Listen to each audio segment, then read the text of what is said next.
right side or your right side? Yeah. What about it? What about it? Oh. Yeah. Is that better?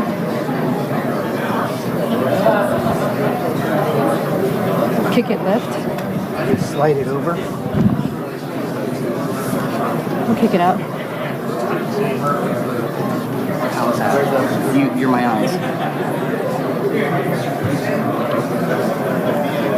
From the left to right. Easy side. From that one? No, spreader. Yeah, that's what I was trying to do. I was trying to put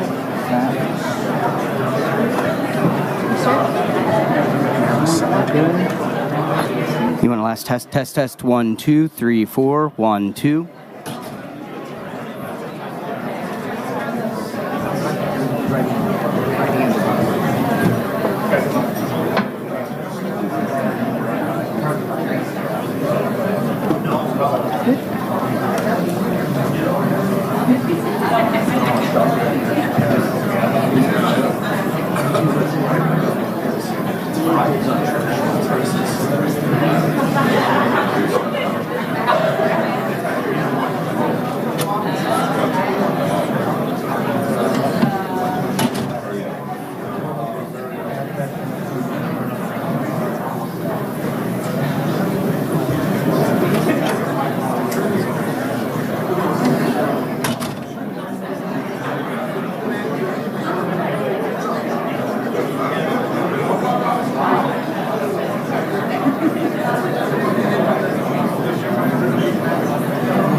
Hello, ladies and gentlemen.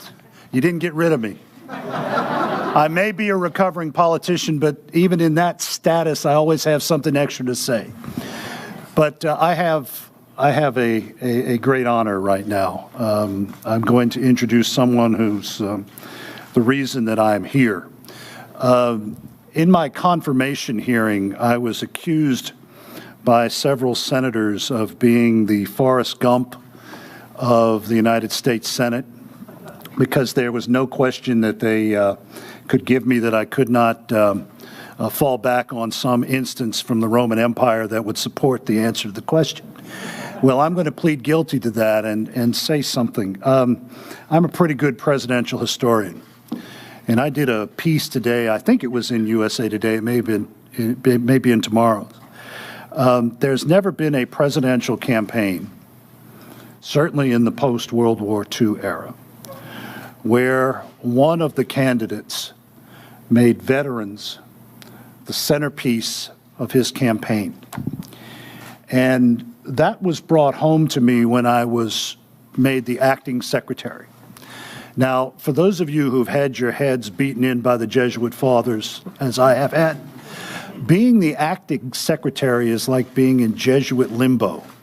You are, but you're not.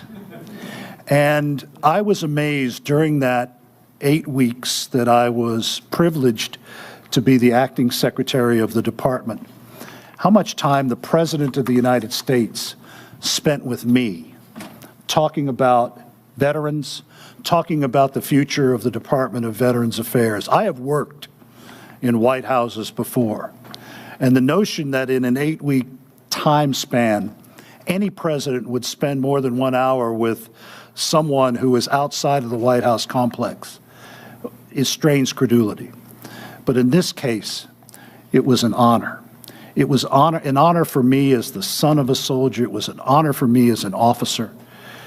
And in my time now, in that 100 days that I've been privileged to serve as the head of this department, all of those things that I saw about President Trump during my active time have been made manifest in the support that he has given to our nation's warriors. He's just returning from the Marine barracks. No veterans have never had a better friend in the White House. So it is my high honor and distinct pleasure to introduce to you the President of the United States, Donald J. Trump. Thank you.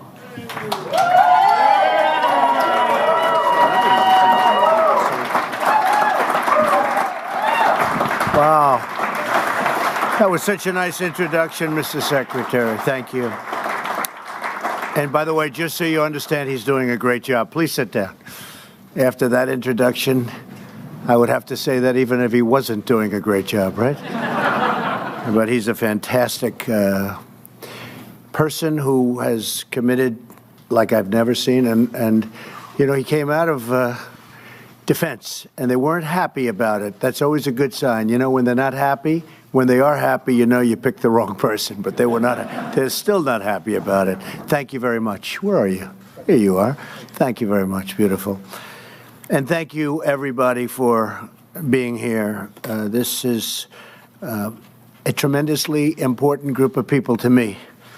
America's veterans, these are special people.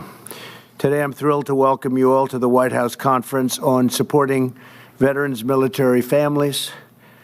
And we all know how important families are for us. I do want to thank, I understand with us, who's man who's really been of great help is the Utah Attorney General, Sean Reyes. Where's Sean? Hi, Sean. Thank you very much. Really good. Earlier this week, our nation celebrated Veterans Day, and we also marked the 100th anniversary of the armistice that ended World War I. It's a beautiful, beautiful and important day. On Sunday, I had the immense privilege of visiting Suresnes Cemetery in France to pay tribute to the brave Americans who laid down their lives for our nation 1 century ago, 100 years. We will never forget what these heroes did to win, and when they did, the war and to secure peace. To everyone here today who has served our country in uniform, and to every veteran and military family across our land, I want to express the eternal gratitude and thanks of our entire nation. Delivering for our great veterans requires strong partnerships at all levels of government. That is why we are so grateful to you, the state, very important, and local community leaders. It all doesn't work without you. It doesn't work without you. From around the country who are participating in today's very important conference. We're also glad to be joined by Secretary of Labor Alex Acosta, wherever Alex may be. Where is Alex? Hello, Alex. Doing a great job. Thank you. Thank you very much. Who is leading up our efforts to ensure veterans and military families can find great jobs and rewarding careers. And one of the best things we have going is you have maybe the greatest economy we've had in many, many years. Thank you, Alex. Thought I saw you back there. Now you're where you belong, right next to each other, right? So I want to thank all of the people that are making this economy go. We have so many people working so hard, but it's booming. And veteran unemployment has reached its lowest level in nearly 21 years. And it's going to be better. It's going to even be better.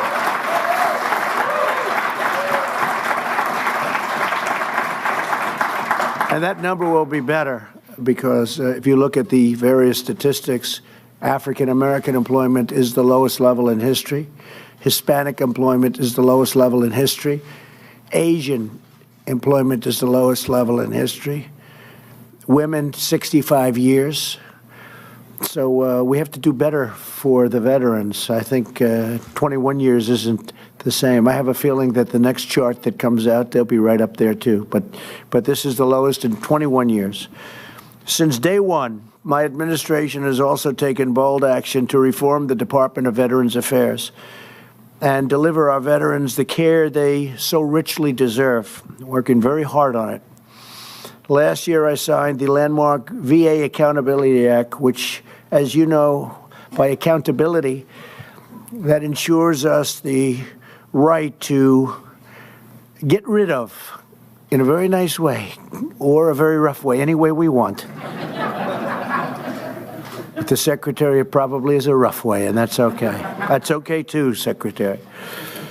Those who mistreat our veterans, and they are going to be held fully accountable. This was something that for, I would say, 4 decades, they've been trying to get it approved. Sounds easy, it's not. I love the unions, we love civil service, but they didn't make this one easy for many, many decades. We got it done. We're good at getting things done. Since my inauguration, we have removed more than 3,600 government employees who were not giving our vets the care or respect that they deserve. In June, I proudly signed into law the most significant VA reform in half a century, called Veterans Choice. Everyone knows what that means. Now, if a veteran cannot get the treatment they need from the VA in a timely manner, they can see a private doctor. They don't have to wait 12 days or 20 days. I heard horror stories like you wouldn't believe during the campaign when I was campaigning. And I appreciate the Secretary saying that it was a very major part, the veterans, of all of my speeches. I don't think I left them out of one speech, and I made plenty of them. And they were at the top. And now we're really producing, I think, far greater than anyone would have thought possible. Since I took office, 2.2 million veterans have been able to receive the care they need outside of the VA system. So there's no more waiting on lines. Literally, people were waiting. You know better than I do, but they'd be waiting 3, 4, 5, 6 weeks in some cases to see a doctor. Now they go and they see a private doctor right outside, hopefully right next to their house or where they live, and we pay for it. And they're very thankful. It's been incredible. And we're actually upping that program quite a bit as time goes by. We're going to be doing certain steps that we always had planned, but we're doing it step by step. And we've had great support in Congress, I have to say that. In September, I signed into law the largest funding bill for the VA in history. We secured $8.6 billion for veterans' mental health services, $400 million for opioid abuse prevention, and $270 million for rural veterans' health initiatives. The rural veterans have had it pretty tough over the years because they're pretty far away from a lot of potentially good treatment. Working with the VA and the Department of Housing and Urban Development, we've helped nearly 54,000 veterans in need. We've helped them find permanent housing and great services last year. To improve the efficiency of the VA, I signed the Veterans Appeals Improvement and Modernization Act. Over the last 2 years, we have taken dramatic action to streamline the bureaucracy and made tremendous progress. In the last year, we processed more than 1 million total claims processed. Total claims at the VA, along with 85,000 appeals decisions, the most in history, and 62% more than the previous year, which is a record, Nobody's ever seen that kind of an improvement. Since I took office, we have reduced the average claim wait time, such a big factor in what we're doing, wait times, by nearly 25%, and that number is going to go substantially better with a little more time. We opened the promised White House VA hotline, which has already fielded more than 150,000 calls and emails from our veterans when they have a complaint, a problem, or in many cases we receive compliments for what's happened in the less than 2 year period. It's almost 2 years, can you believe it? But it's still less than 2 years. In January, I signed an executive order directing the Department of Defense, Homeland Security, and Veterans Affairs to ensure seamless access to mental health care and suicide prevention resources for veterans. Tremendous, hard to believe problem. Hard to believe, actually. With a focus on the first year after separation from military service, when a lot of bad things can happen. We secured $206 million for VA suicide prevention programming. And every VA medical center now offers same-day emergency mental health care. But we have to do more, and we're working to do more. We will be working with every state and local leader, so many of you are here, and around the nation to improve vital mental health services for Americans' great veterans.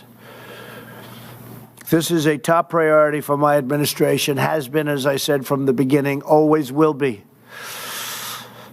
Until we get it right, and we're getting close, and once we get it right, we're going to keep it right, because it can go bad just as fast as we fixed it. So we're going to keep it right. Pretty soon that's what we're going to be working on, Mr. Secretary, just keeping it right. We're getting to a point. Another crucial element of our veterans' agenda is improved access to education. Last year I signed legislation to allow every veteran to use their GI Bill education benefits at any point in their lives.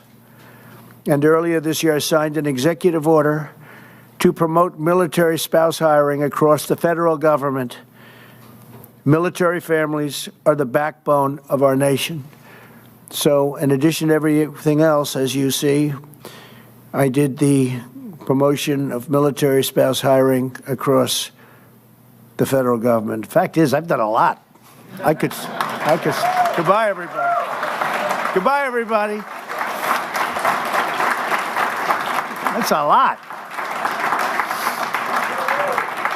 That is a lot. That's more than anybody's ever even thought about, and I'm proud of it. And we're not finished yet. That's why I figured I did so much I could leave now. But we're not finished. We never will be finished. To support our heroes in uniform, we have secured a record $716 billion in military funding this year. And last year, we increased it by hundreds of billions of dollars to $700 billion. America's military might is the best way to prevent war. The stronger we are, the less chance we have of having to go to war. It's now a new force, a great force. We have the finest equipment, the finest planes, the finest missiles and rockets, ships. Some are being built. Just gave out a tremendous order for brand new F-35s, fighter jets. They're stealth. You can't see them. Other than that, they're easy to beat. I said to one of the pilots, I said, how good are these? They said, well, sir, the problem is you can't see them when you fight them. I said, that sounds like it's a big advantage. They said, it's an awfully big advantage. It's incredible equipment. Everything we make the best equipment in the world. You should know that. I mean, we make equipment like nobody else even comes close. Our technology is far superior to anybody else. Our jet fighters, even our tankers, but our planes, our ships, there's nobody that makes the equipment like we make it. And the beautiful thing with when you hear $716 billion, it's all made in the USA. Every ounce of it, right?